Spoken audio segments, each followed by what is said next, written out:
Lamlai Police Station na konba Sanjenbamgi Selloi Langmaiching Chingkhong manakta leiba Sanamahi Lainingkon Complex ta leiba yum ama Meina Chakhre. Mai asi electric short circuit tagi oiramba yai haina thajanari. Yum mai chakpagi thokdok asi ngarang nungthin pung amarom tarakpa adwaida thokibani. Mai chakraba yum asigi yumbugi maming Telem Bojendro Kumar Apokpa Laikhidraba Telem Nabachandra Kawi hairi.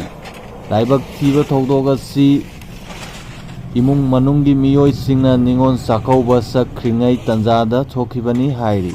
Saurangna Lupa Lakh taruk longi man Chang amang ata thokre haina pawasina makha takre.